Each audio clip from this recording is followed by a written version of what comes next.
And come morning, as we breakfast, the meal is silent and strained. I cut too deeply into my sausages and almost excuse myself. Have I not spied Luke mashing and stirring his poached eggs with a fork like a petulant child? Conversation is terse, though that is no big surprise. What else can you say after you've verbally lashed out at each other in public? Apologies seem like trifle things now in comparison to what transpired last night. I'm not the one to rush when eating, but withdrawing sounds like the best course of action. I can leave the dining hall, hold myself up somewhere where I won't be bothered. And he? Well, he has work today. I almost have gotten away with it, too, if he did not speak up all of a sudden. Hold on, wait. Don't go just yet. Please. What is it, Lucille? I have thought upon it, that perhaps I am at fault for what happened yesterday, and for your frustrations. I have been a neglectful husband, and if you would still have me, I hope to correct that. There's not much to do today for me, and I was hoping that we might be able to talk it out. If you are willing to still work it out with me, you will have my afternoon. Just your afternoon? He stands and approaches with steps, careful and wary. He treats me as if I'll take flight at any moment, and it'll be ridiculous if I don't find it even a tiny bit endearing. And when he stands before me, he takes both my hands into his, ready with a declaration. You will have my afternoon, and every moment after, for the rest of your life, if you are willing. I hate it. I hate how he can easily make me fall in love with him all over again. Just this one chance. If you don't show up, I may very well just pack my bags and go, you hear me? Loud and clear. Off to work I go then. Until later, Buttercup. His grip is tight as he kisses my hand before letting it fall. I feel lighter in spite of it all. That leaves me the rest of the day with nothing, really. I thought I'll have to spend it making plans to leave this house and him, but instead he has me worrying and feeling relieved at the same time. It is quite paradoxical.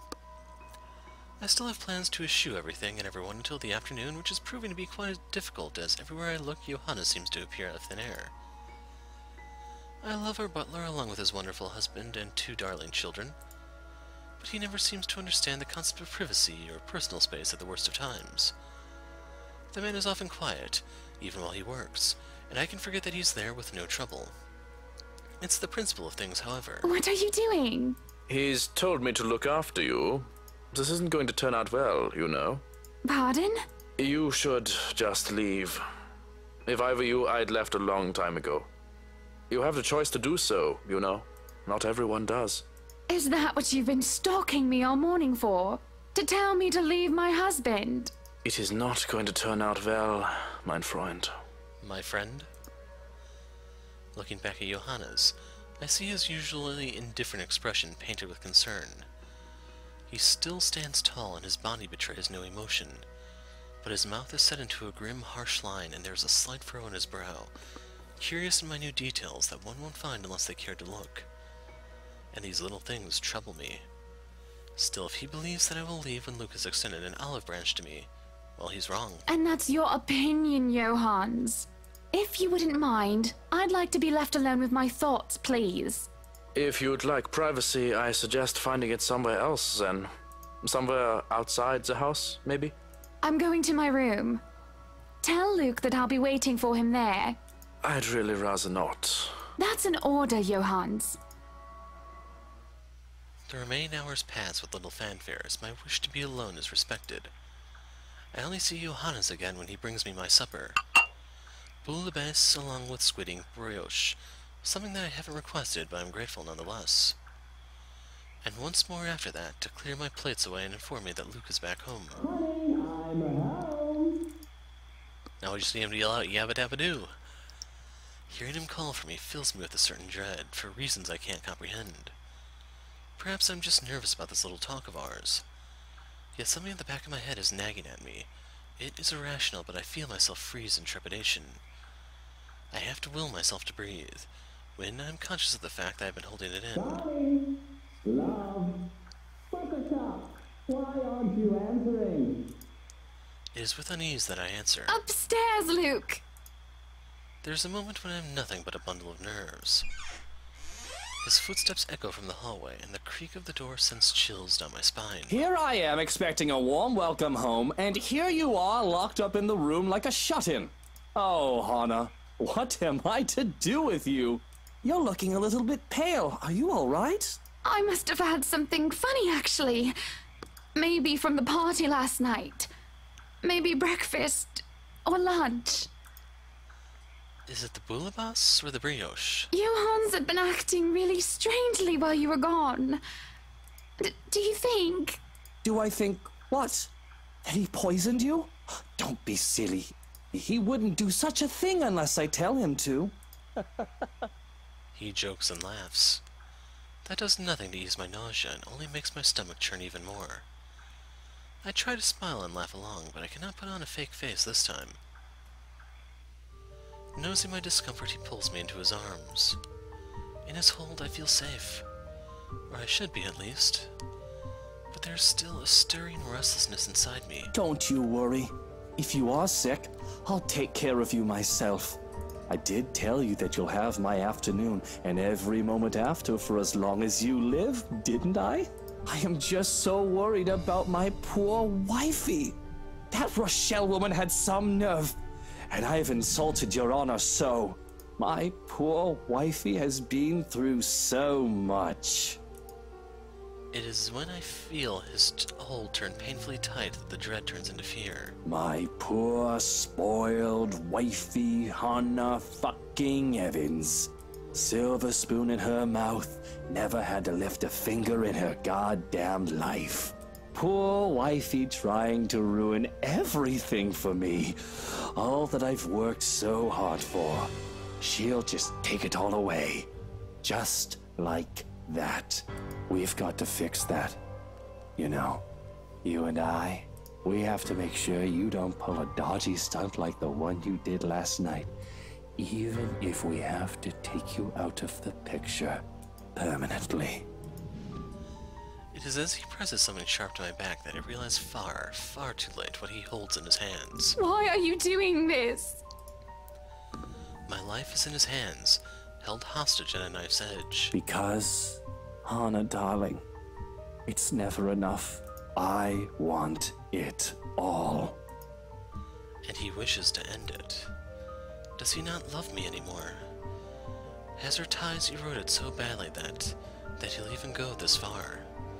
This is preposterous, surreal.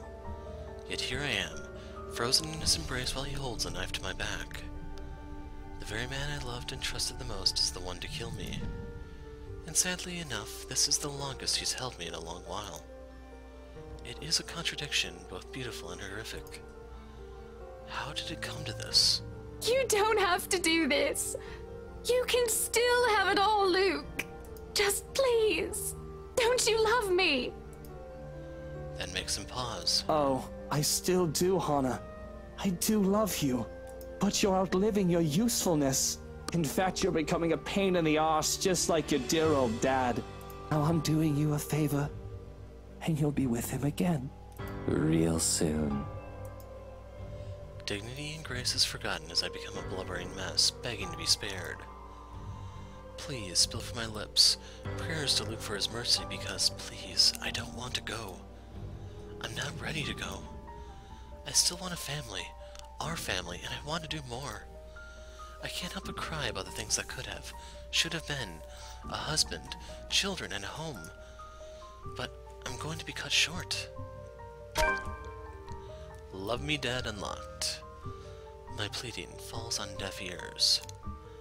And although I don't feel it immediately, the way he loosens his hold on me says as much. There's no pain at first, only shock until a dull throbbing radiates from my back. It's like an itch that I can't reach, which gets worse and worse until it is all I can focus on. I panic as the pain becomes too much to bear, and I wish nothing else but for death to consume me now. My body spasms, trembling and shaking, and the pain fires up anew when Luke, the monster, twists the knife deeper. Breathing is next to impossible. Every time I try, it only feels like I'm drowning. Soon enough, I taste blood on my tongue like copper, yet both salty and sweet.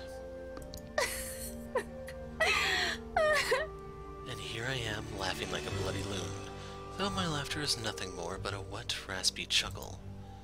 Slowly, I am losing myself. What's so funny?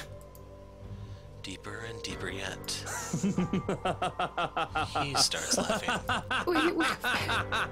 So cute. I drown in his laughter.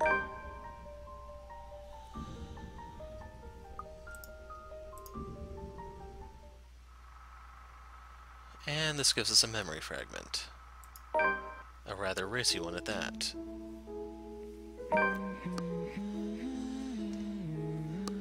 So yeah, I may pick up here, I don't know. Zach's path branches from the get-go based on whether or not Izzy is alive because it starts with her investigation. Otherwise, you'll see what I mean, but I have to call it quits here, and I don't know what's going to go on Sunday just yet.